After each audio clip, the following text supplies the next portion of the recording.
What's up, guys? It's me, Rollo Bomber, and today I have some interesting news to discuss with you guys. This just recently came out on KH Insider, so I will leave a link to KH Insider in the description below. But with that being said, let's get over this brand new Famitsu Publishing, which had an interview with Papa Nomura himself. So in the interview, they discuss different things such as, the frozen world, Arendelle, and parts of the Caribbean, and among other things. So let's, I'll just read to you the quotes from KH Insider on the interview and discuss them. So first off, Arendelle will expand on the story from the original film, and Let It Go will be featured in some capacity. While Anna and Elsa are not party members, Marshmallow, the ice giant created by Elsa, will join Sora in battle. Players will be able to explore the snowy mountains as well as a labyrinth of ice created by Larxene. Okay, well, it's interesting that they say Marshmallow will be a party member, because we see that in the Kingdom Hearts 3 trailers that we got during E3, Marshmallow is actually a boss. So he's a boss that later helps us. So that's pretty interesting. And Ice Labyrinth created by Larxene. Does that mean that her powers have changed? Because Larxene used to be in control of lightning, not ice. So it's just something to think about for a quick second. Parts of the Caribbean is based on the third film, At World's End. Nomura encourages players to pay attention to the trailers to spot all the features this world will offer. The Caribbean seamlessly connects land, sea, and sky, and battles can take place in all three as seen in the trailer, with the naval battle and heartless battle in the sky. The Black Pearl can be used to navigate the seas and explore the newly discovered islands, so there are many opportunities waiting. So you can sort of see that in the trailer that there's going to be battle taking place in land, sea, and sky. But it's interesting to say that it's interesting to point out that in Kingdom Hearts 3 they're going to be covering the third film for Pirates of the Caribbean instead of the second. So all the events of the second film sort of get skipped because the Kingdom Hearts 2 they cover the first game, not the second. And it's sort of like with Halloween Town. You sort of Halloween Town do totally different thing from the story, and then when you come back in Kingdom Hearts 2, some of the events of the original Nightmare Before Christmas film happened because Santa was already familiar with Jack Skellington. In the recent trailers, we learned that both Sora and Organization 13 want Roxas to return. For Sora, who is connected to Roxas, he is making every effort to make that a reality. So one thing I don't get is why Organization 13 cares if Roxas comes back or not. Because I know there's not a chance that Roxas would work for Organization 13 again. You know, he still hates Xemnas, and by extension, he hates Xehanort and Ansem in all his other forms. Especially considering that, along with Xemnas, his enemy Sayax and Xigbar are also a part of the organization again. Larxene also speaks of the new Seven Hearts, which refer to a new generation of the Seven Princesses. We learned that in Kingdom Hearts 3D that in accordance with Master Xehanort's plan, if the Seven Guardians are unable to gather, the Seven Princesses will be used instead. Of the new Seven Princesses, only Kairi is still included from the original group. Rapunzel, Anna, and Elsa are also going to be targeted as the other 6 candidates. Interesting.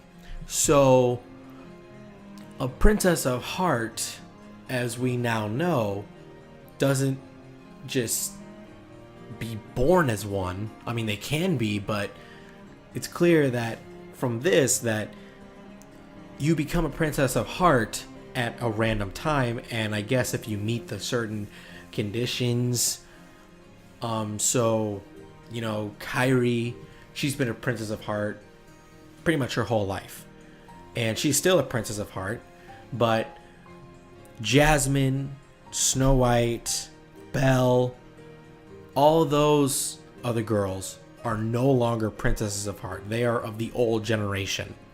So I guess every couple decades or so, a new generation will appear.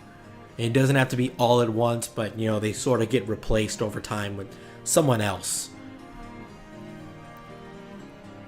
And now we know that Rapunzel, Anna, and Elsa are part of the new Princesses of Heart.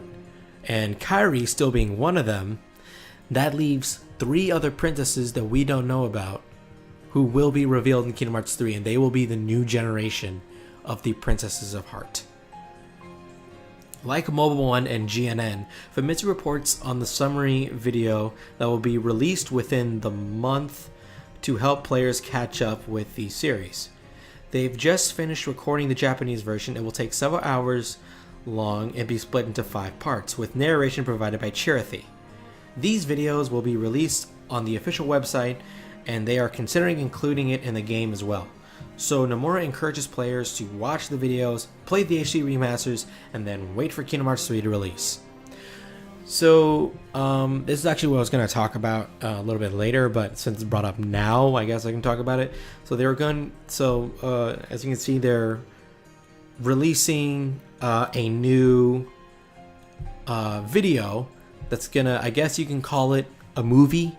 So an official Kingdom Hearts movie that will serve to catch everybody up, because the only real way to catch up on Kingdom Hearts without relying on, another YouTuber or someone like that would be to either watch all the cutscene movies from every single game, and that's difficult to do considering that Kingdom Hearts runs at 4 hours, Kingdom Hearts 2 runs at 14 hours, Birth by Sleep runs at 6 hours, 3 Fate over 2 days runs at 3.5 hours, Coded runs at 3 hours, and Dream Drop Distance runs at 6 hours. No, 4. Is it between 6 or 4? And then, of course, you have Key Back Cover and 0.2, which are an hour each. So that's kind of difficult. So that would take days to finish. But instead, they're crunching it all down to just several hours and 5 parts, to sort of help you, finish or catch up with everything. Nomura also states that there are no plans to release a public demo of Kingdom Hearts 3. So sorry to everybody that didn't go to E3 or the KH3 premiere event, myself included.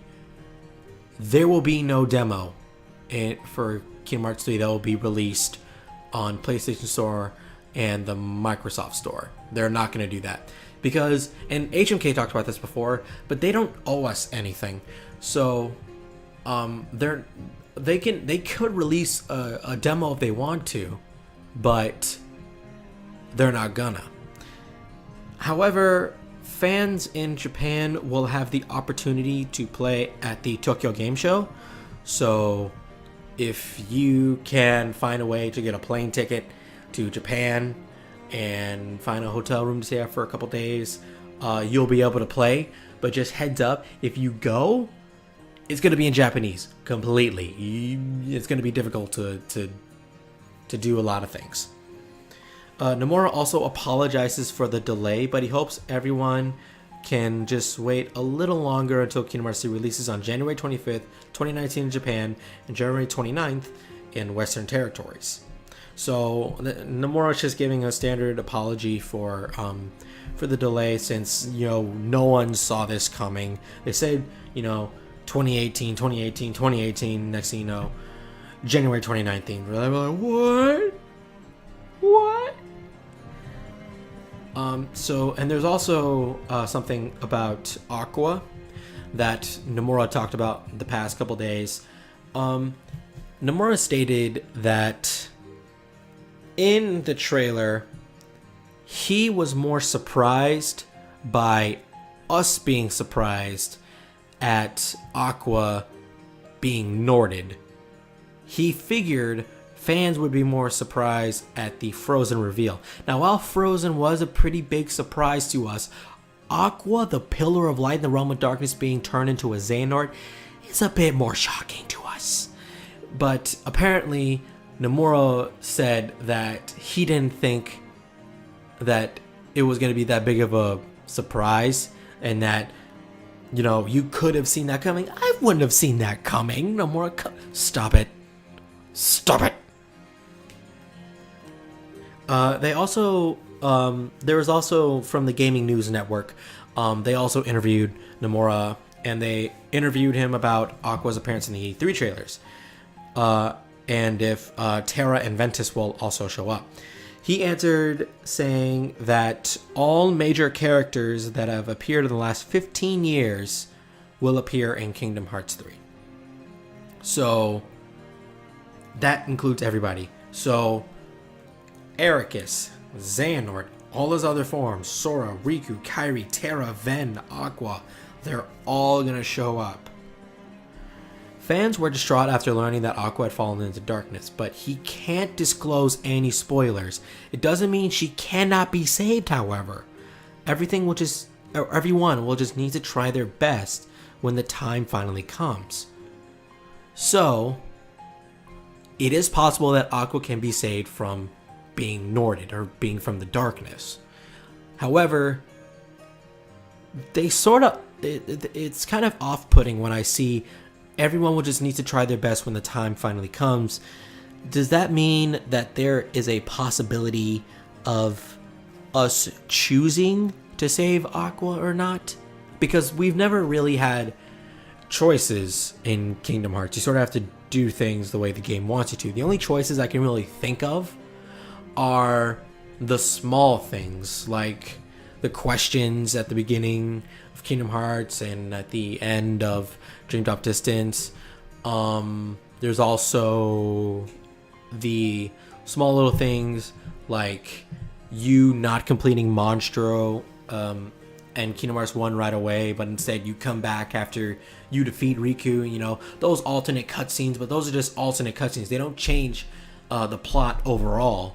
But this one, I'm sort of getting the vibe that we can affect how Kingdom Hearts 3 ends.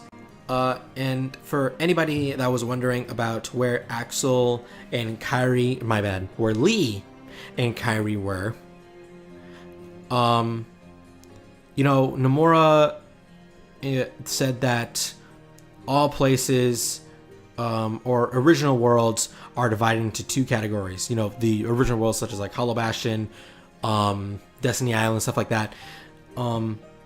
There's two categories, where players can go and where players cannot go. For example, the scene where Axel talks to Kairi takes place in a location that players cannot access. There are also areas that only appear once in the entire game, so there are plenty of new environments to look forward to. So that's it, guys. Hope you guys enjoyed this. Hope you guys rate, comment, and subscribe. This has been Noir Low Bomber, and I'm out.